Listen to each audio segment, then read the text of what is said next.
Hi, this is Brian Van and Jason from Sport Bike Track Gear, sportbiketrackgear.com. Today we're going to do a video review on the all-new Alpinestars race replica suit for 2008. You probably have looked at it on the website, you probably drooled over it just a little bit. $2,400 certainly puts this on the top tier. We did a review on the former race replica suit. We were quite impressed with that. We're excited to get this one in. This suit has actually done very well for us this year. We sold quite a few. It's taken us a while to get to the review. Sorry about that. The first thing you're going to notice when you look at this suit is there is just perforation literally everywhere. The whole torso completely perfed. Legs completely perfed. The knee cup here, Eric, if you want to come down just a little bit, is full of vents, okay? Turn sideways. The expansion panels in the calf and the knee, the leather panels, fully perfed. Bottom of the forearm, perfed. Upper arm, perfed. Remember, all the stretch material is completely free-flowing, okay? It's basically like free-flowing like mesh. The shoulder vents, been redesigned a little bit, and we'll talk about the aero tuning they've done in a wind tunnel to get, less drag and better performance. You'll see the vents here for cooling. If you want to turn around. The back of the arm, tricep area, fully perfed. The expansion panel in the side and at the bottom of the torso, fully perfed. The top of the race hump is perfed. This race hump is also, we'll take it out and take a look at it. If it's like all the other Alpinestars suits, the race hump is actually going to be perforated. Air will flow in there, kind of like an air conditioner, inside the suit and really help keep you cool when you're in a tuck. Let's take a look here too. Go ahead and just keep facing that way. Perfect. I want to take a good look at these expansion panels on these calves. Like I said, they're leather expansion panels, completely perfed. You'll see in the center there's kind of an attachment here, like looks like maybe a shoulder panel or something attaching the two of those. You'll find that most suits in the calf area are going to use a lot more of the stretch material like this than they do leather. With the race replica, instead of the stretch material, we've got all leather sewn into an expansion panel. Basically it's just increased protection. I mean, there are certain crashes where you can touch this area of your calf down, and if you have just a stretch, it'll do pretty well, but it won't be durable enough to go through multiple crashes. So, they've improved that. They're obviously at a $2,400 retail price. They surely should. We've got some perforation here on the back of the suit, and the back of the legs just a little bit. They spread them out further. And all your real high impact and abrasion areas like the back, the seat, and the side of the upper arm, they have kind of stayed away from the perforation. Those are the areas that when you do go down, if you do go down, those are going to be on the ground the most, so you want to try and avoid perfing there as much as you possibly can.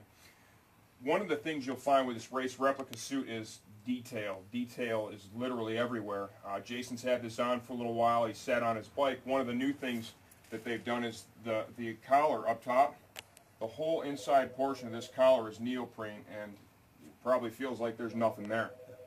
You'll notice here too how far down the collar goes. That's so when you're in a tuck, go ahead and dip your head. Exactly. It gives you all kinds of room to work with, so you don't feel like the suit's choking you against the neck. The terminations here at the sleeves, also neoprene. Remember, the gauntlet of the glove's going to come up over that. That's not a problem. It just increases the level of comfort quite a bit. It's got the semi-locking zippers. That's a nice feature for sure. Down here on this brand new knee cup, I want to point out this area right here. This is kind of like a high grip area that was built into this knee cup. They have basically said that this is going to add a lot of traction when you're trying to hang off the motorcycle when it interacts with the gas tank. Jay went out and kind of rode around with it a little bit. What do you think? Did it work? It's got tons of grip. Definitely gives you a lot more feel in the tank. That's pretty cool, and that's without, you don't need the stomp grip or anything with something like this, of course. The things that are new on the suit, basically everything. We're going to take it apart here in the next part of this video, show you all the armor, show you everything from the inside out. We've got some really big pads here in the chest area. We've got some padding in the hip area. I'm anxious to get the liner that's in this suit out and kind of take a look at all the armor placements and the complement of armor that they've used. One of the biggest things that has happened too is they tuned this thing. I think it was something cooperative with Ducati. I can't remember who they did it with, but they tuned it for the GP riders actually in some super highfalutin wind tunnel to reduce the drag and increase the cooling performance of the suit, because let's face it, at that level of racing, you know, if the air vents on the shoulders are dragging just a little bit too much, that could be the difference between winning and losing a race at its absolute highest level. So with the suit, what you're getting is you are getting the absolute same technology that the guys at the GP level are getting. And I would imagine, too, the sponsored AMA guys in North America are probably, you know, getting the suit as well. But it's really all a trickle-down effect straight from the GPs. Jason is 6 feet. 6 feet, 185. And we have on a size 54 Euro on him right now, which would be a 44 US. I would say it's a good fit. This suit seems to have a bit of an Americanized cut, if you will. It's not super restrictive with tiny little appendages. You know, between the expansion panels they have built into the suit and just the overall cut of the suit, it looks like it's really comfortable. Yes? Extremely. Yeah, it should be for $2,400, yeah. Right? Now, you've got an accelerator. It's a great suit. How would you rate the feel between these two? Do you notice a difference? Kind of want one. Kind of want one, but it is pretty darn spendy, that's for sure. One of the things that's included with this suit, they throw in their new back protector. You know, it's not a bad piece. I love Alpinestars stuff, I really do. The back protector, it's okay. You know, if we stack it up against, you know, our favorite, the Nox Contour, I mean, it's pretty clear the difference between the two. This one has a lot more protection in the shoulder blades. It has the coccyx protection built into it, which is definitely a must if you happen to high side yourself.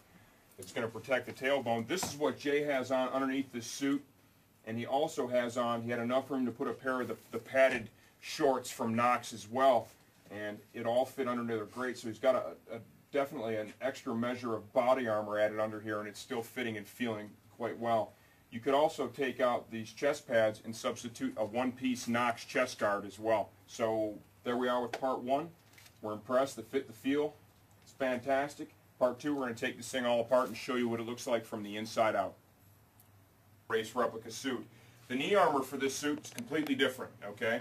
We have, you know, kind of the energy-absorbing foam right here with some Velcro where it attaches on the inside of the knee of the suit. And then for the bottom part, for the shin area, we still have the energy-absorbing foam. We have a hard plastic GP shell. What they've done with the suit, obviously, is you've got this big external knee cup. That's the hard part for the armor, so all you need on the inside is just the soft energy-absorbing foam. Remember, in the first part of the video, we talked about the race hump being completely perforated so it'll flow air. When I said completely perforated, I meant completely perforated. That comes right out so you can have a look. This is the chest pad they put in there, just kind of some low-density foam. You can put the Alpinestars Bionic stuff in there. That works out pretty well, but it still leaves a big void where the zipper is. We're big fans of the Nox stuff. Personally, if you're going to go for a fly rig like this, I would definitely go with a Contour back protector and the Nox one-piece chest guard. For our elbow protection, we have energy-absorbing foam on the inside, hard GP outer shell. The way it's designed there's a little bit of mobility where you can adjust the armor around just a little bit. You could probably get away with tiny adjustments in the knee too. Nothing huge. Eric, if you want to pan over here, I'd like to show you guys the shoulder armor. This is the inside portion of the shoulder armor. Go ahead and give it a quick zoom, if you will, so they can see where all the holes are put in the armor. That works in conjunction with the vents that are in the shoulder armor to bring the airflow in the suit. Once again, here is the perforated portion of that. Something that's great is in this liner they've sewn in a bunch of additional padding. This is kind of more of a medium density foam padding. This is a nice area here. Looks like it's going to kind of cover the collarbone. Man, I wish I would have had that 2 weeks ago. Out here on the outer portion of the arm, both sides, same way. Got some really nice hip padding sewn in here, hip, and kind of for the side of the quadricep. Turn it around. Got some additional coverage here for the scapulas, you know, the outer edges of the back. That's nice. When you add that to a good quality back protector, you have a whole lot of additional protection. And you guys know how we feel about that. We think that's absolutely a beautiful thing. All in all, fitment of this suit, we feel the fitment is good. It's got a good Americanized cut, if you will. It's going to fit most people very well. It's got plenty of room to move in. The expansion panels that are sewn into this suit allow for it to fit a lot of different body types, allow for it to move very well on your body. The level of perforation is absolutely incredible. Most on the market.